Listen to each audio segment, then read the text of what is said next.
제가 어렸을 때 알바부터 시작해가지고 공장에서 주야로 일을 하면서 거의 생활비를 안 쓰고 다 모았던 것 같습니다.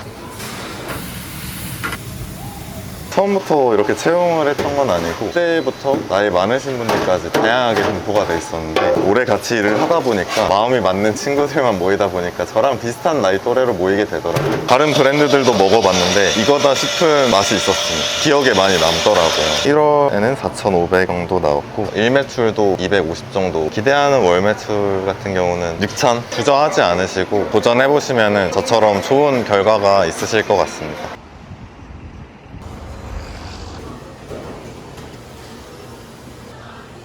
안녕하세요. 네, 안녕하세요. 자기소개 한번 부탁드리겠습니다. 안녕하세요. 저는 동탄 카림점 점주 29살 정민호라고 합니다. 점주님 혹시 원래 어떤 일을 하셨었나요? 저는 원래 한식 주점을 운영을 하다가 저녁에 일하는 거나 그런 것들이 조금 힘들어서 이것저것 알아보던 중에 덮밥장 사장을 알게 돼서 업종을 변경하게 됐습니다. 29살이라고 하셨는데 어릴 적부터 자영업을 하신 거잖아요. 창업 비용은 어떻게 모으셨나요? 제가 어렸을 때 알바부터 시작해가지고 술집을 하겠다고 다짐하고 나서부터는 공장에서 주야로 일을 하면서 거의 생활비를 안 쓰고 다 모았던 것 같습니다. 표가 있으니까 확실히 남들보다 빨리 더 모을 수 있었던 것 같아요. 덮밥 장사장 본사 측에서도 인테리어 같은 거는 신경 안 쓸 수 있게 많이 도움을 주셨고 레시피 같은 측면도 제가 따로 수정을 하거나 보완할 필요 없이 바로 할 수 있는 시스템이라서 저는 일주일간 교육만 받고 바로 수입을 할 수가 있었죠.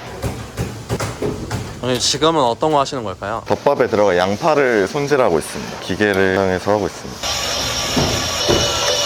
네, 그럼 출퇴근은 몇 시쯤에 하세요? 저는 10시에 출근을 해서 퇴근을 마감을 하고 9시에 하고 있습니다. 아까 한식 지점을 하시다가 덮밥 장사장을 창업하셨다고 하셨는데 그 창업한 시기는 혹시 언제쯤일까요? 덮밥집은 작년 4월부터 창업을 했고 지금 1년 2개월 됐습니다. 덮밥집들도 좀 종류가 많잖아요. 그 여러 브랜드 중에서 덮밥 장사장을 선택한 이유가 있으실까요? 우연한 기회로 먹게 됐는데 이거다 싶은 맛이 있었습니다. 제가 먹었던 메뉴가 규동이라는 메뉴인데 되게 불향도 많이 나고 짭조름하면서 기억에 많이 남더라고요. 다른 브랜드들도 먹어봤는데 이런 규동 맛이 나지 않았던 것 같습니다. 그럼 원래도 한식 주점을 정리하고 요식업으로 전향을 하실 생각이 있으셨던 거예요? 매출이 점차 줄어들다 보니까 앞으로 어떻게 해나갈까 생각을 하다가 좋은 프랜차이즈 브랜드가 있으면은 업종을 변경을 하고 싶다는 생각이 들던 와중에 이제 덮밥장 사장을 알게 됐습니다. 덮밥 장사장을 창업한다 했을 때 한식 주점 같이 운영하셨던 친구분의 반응은 어떠셨어요? 그 친구는 저랑 같이 운영을 하다가 아무래도 술집이 밤에 하는 일이다 보니까 제 나이 또래에는 놀고 싶어도 놀지 못하는 게 있었어요. 그래서 동업을 하던 친구는 마지막쯤에는 지분을 정리를 하고 저 혼자서 운영을 하는 기간이 한 반년 정도 있었습니다. 그래서 새로 한다고 했을 때도 응원해줬던 것 같아요. 그럼 가족분들은 따로 어떤 말씀 없으셨나요? 일단 처음 창업을 하는 게 아니다 보니까 바로 응원을 해줬던 것 같습니다. 그런 식재료들은 만약에 떨어지면 어떻게 하시나요? 식재료 같은 경우는 저희가 따로 쓰는 게 있다 보니까 시중에서는 구매하기가 좀 어려워요. 그래서 저희 같은 경우는 주변 덮밥 장사장에서 같이 서로 부족한 것들 이제 주고받으면서 소통도 하고 얘기도 나누고 그렇게 하고 있습니다. 그러면 보통 본사에 발주를 넣고 할 때는 재고들이 빨리빨리 오는 편일까요? 바로 당일날 새벽에 도착을 해서 웬만한 상황에서는 다 받아볼 수 있고 그리고 주에 3번씩 오다 보니까 그렇게 부족한 상황이 자주 오진 않습니다. 그러면 주변에 다른 지점이랑도 친분이 있으시겠네요. 1동탄에 있는 덮밥장사장 동탄점이나 부산 쪽에 있는 이제 세마점 주로 가서 가끔 얘기를 나누곤 합니다. 아까 오픈할 때 일주일 정도 교육을 받았다고 하셨는데 교육은 어떤 내용으로 받으시나요? 우선 제일 중요한 위생교육, 손님들을 응대하는 방법, 그리고 나머지는 메뉴들을 반복 숙달하는 작업들을 먼저 합니다. 그렇게 하더라도 실제로 첫날 오픈을 하게 되면 많은 실수가 나오는데 그 과정을 이제 최소화하기 위한 기본 준비 과정이라고 보면 될 것 같습니다. 일 배우는 거는 어렵지 않으셨나요? 그래도 저는 요리 경험이 좀 있어가지고 어렵지 않았던 것 같아요. 새로 하시는 분들도 어렵지 않게 하실 수 있는 게 다른 직원들 같은 경우도 제가 교육을 하면은 요리 경력이 전무해도 일주일 정도면은 다 메뉴를 할 수 있을 정도이기 때문에 어렵지 않을 것 같습니다. 지금은 어떤 거 하고 계시나요? 이거는 덮밥에 올라가는 연근 튀김을 튀기고 있습니다. 업종 변경을 하게 되셨는데 덮밥 장사장이라는 브랜드 설명 한번 해줄 수 있으실까요? 일식 덮밥을 베이스로 하고 있는데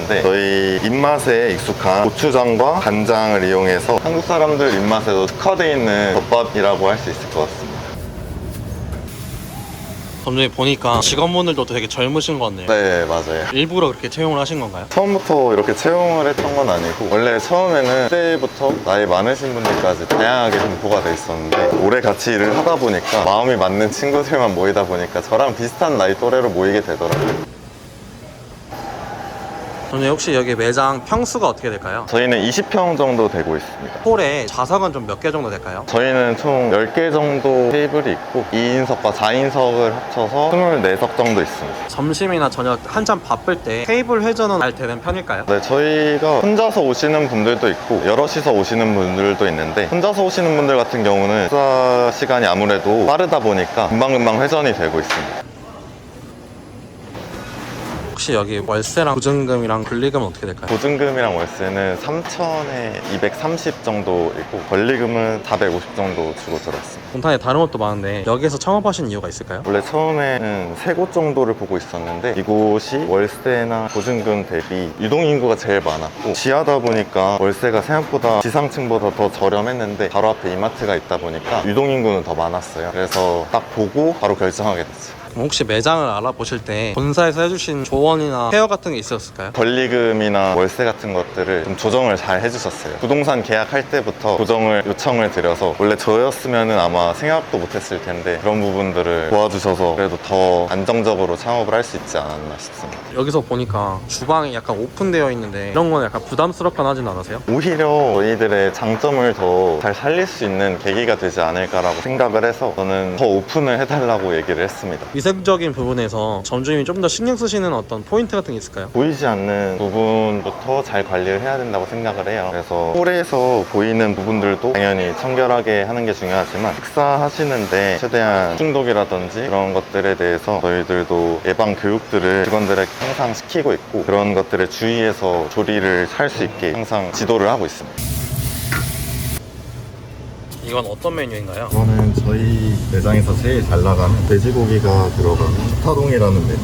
덮밥 하나 만드는데 시간이 얼마나 걸릴까요? 저희 같은 경우는 기본적으로 한 4분에서 5분 정도 걸리고 손님들이 얼마나 오냐에 따라서 최대 15분까지 걸리고 있습니다. 네, 지금은 어떤 메뉴들이 들어온 건가요? 지금 매콤 야끼도리동이랑 매콤 부타동이 들어왔습니다. 이건 아까 그 매콤 소스인가요? 고추장 베이스로 만들어진 매콤 소스고 이거는 간장 베이스로 만들어진 카레 소스입니다.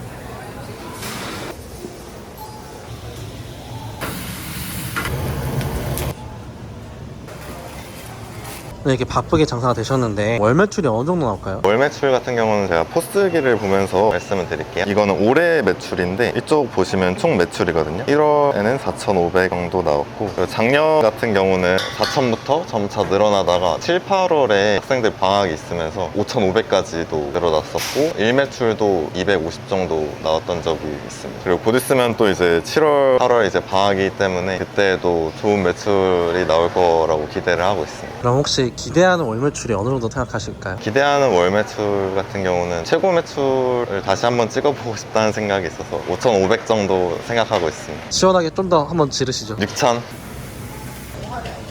안녕하세요. 안녕하세요. 혹시 여기 어떻게 오시게 되셨을까요? 주변에 사는데 처음 개업했을 때부터 와가지고 맛있어서 계속 오고 있어요. 지금 어떤 메뉴 드셨을까요? 일반 장사장 먹었어요. 맛이 어떠셨어요? 맛있었어요. 혹시 이 메뉴를 시킨 이유가 있었을까요? 가장 무난하고 가격도 나쁘지 않아서 시켰어요. 다음에는 또 다른 메뉴 시켜 드셔볼 의향이 있으실까요? 삼겹살 이거 한번 먹어보고 싶어요. 네, 오늘 고생하셨습니다. 고생하셨습니다. 네, 오늘 이렇게 촬영해 보셨는데 소감이 어떠실까요? 처음에는 긴장했는데 잘 마무리할 수 있었던 것 같습니다. 네, 혹시 운영하시면서 최종적인 목표가 있으실까요? 최종적인 목표는 안정적으로 덮밥 장사장을 운영을 하고 두 번째 덮밥 장사장을 운영을 해보고 싶습니다. 그리고 이 영상을 보시고 덮밥장사장 창업을 희망하시는 분들이 많아지실 것 같은데 그런 분들에게 해주실 말씀 있으실까요? 덮밥 장사장이라는 브랜드가 좋은 브랜드고 처음 하시는 분들한테도 어렵지 않게 좋은 창업의 기회를 도와드릴 수 있는 아이템인 것 같아서 주저하지 않으시고 도전해보시면 저처럼 좋은 결과가 있으실 것 같습니다. 그럼 마지막으로 하고 싶으신 말씀 있으실까요? 덮밥 장사장 동탄 카림점을 찾아주시는 많은 분들에게 감사 인사를 드리고 앞으로도 더 많은 관심과 식사를 하러 와주시면 감사할 것 같습니다. 그리고 제가 지금까지 자리를 잡을 동안 많은 도움을 줬던 가족들과 사랑하는 여자친구한테